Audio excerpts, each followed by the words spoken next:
तो हेलो साथियों, नमस्कार। आप सभी को स्वागत है इस चैनल पे। और मैं आज वीडियोस बनाने वाला हूँ वीडियो नंबर 2। और इस वीडियो नंबर 2 के अंदर हम बातें करेंगे कि समांतर क्रम समूहन क्या होता है, क्योंकि श्रेणी क्रम समूहन हमने वीडियो नंबर 1 में दिखा दिया है और उनके समतुल्य प्रतिरोध निकाल कर भी हमने आपको बताया है।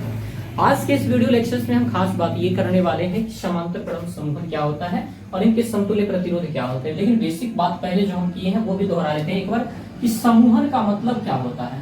देखिए, प्रतिरोधकों का समूहन हो या किसी भी चीज का समूहन हो, समूहन का मतलब होता है जोड़ना। और जोड़ने का अर्थ होगा कि आप तो दो चीज को जोड़ लीजिए या दो से मोर देन चीज को जोड़ लीजिए, लेकिन दो से कम चीज को कैसे जोड़ेंगे, फिर तो समूहन होगा नहीं। तो हम कहेंगे कि जब दो या दो से अधिक प्रतिरोधकों को जोड़ा जाता है या जोड़ना प्रतिरोधकों का समूहन कहलाता है। दो या दो से अधिक प्रतिरोधकों का आपस में जोड़ना क्या कहलाता है? प्रतिरोधकों का समूहन कहलाता है। प्रतिरोधकों को समूहन दो तरीके से जोड़ा जा सकता है। जैसे एक प्रतिरोधकों को आप ऐसे जोड़ लीजिए, एक प्रतिरोधकों को आप क्या कर लीजिए, आप ऐसे जोड़ लीजिए, और एक ऐसे जोड़ लीजिए, एक ऐसे जोड़ लीजिए। दूसरी प्रतिरोधकों को अगर जोड़ने का आपको तरीका है तो आप ऐसे भी प्रतिरोधकों को जोड़ सकते हैं, ऐसे भी जोड़ सकते हैं, ऐसे भी जोड़ सकते हैं। इनको कहा जाता है सीरीज का ग्रुपिंग, यानी श्रेणी क्रम में कहा जाता है। इनको क्या कहा जाता है? श्रेणी क्रम।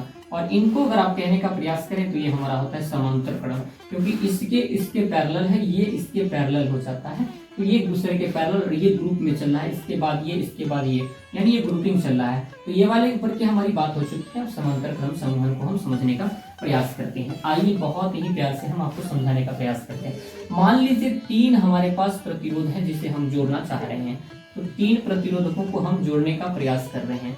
ये हमारा पहला प्रतिरोध हो गया, और ये हमारा पहले प्रतिरोध, ये दूसरे प्रतिरोध हो गए, और ये हमारा तीसरा प्रतिरोध हो गया।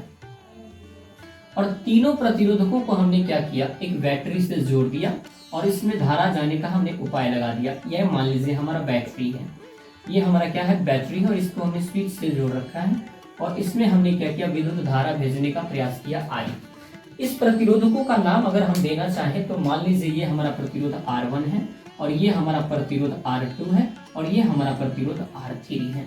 अगर इनका नाम देना चाहें तो मान लीजिए ये A है और ये B है, और AB के बीच ये सारा चीज क्या कर दिया? हमने व्यवस्थित कर दिया।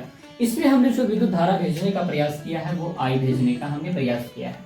जब इसमें हमने विद्युत धारा I भेजने का प्रयास किया तो यहाँ से विद्युत धारा जाएगी I1, और यहाँ से जाएगी I2, और यहाँ से जाएगी I3।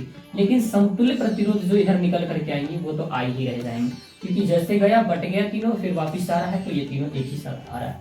मैं अगर इसे लिखने का प्रयास करूं तो आप इसे देख ऐसे सकते हैं कि, और इसमें विभवांतर हमने V वोल्ट की बैटरी को लगा दिया है। तो अब जरा हम V/I, ये RP इधर चला जाएगा, लेकिन इसको पलटी देंगे। मान लीजिए 1 है तो यहाँ पर क्या हो जाएगा? I/V बराबर 1 ऊपर और RP क्या हो जाएगा? नीचे।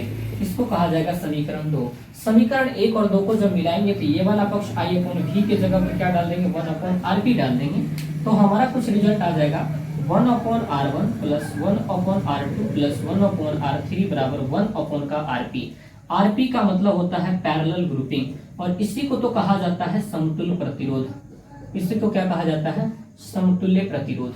तो दोस्तों, हमने यहाँ पे वीडियोस में आपको समझाने का प्रयास किया कि किस तरह से समतुल्य प्रतिरोध निकाला जाता है।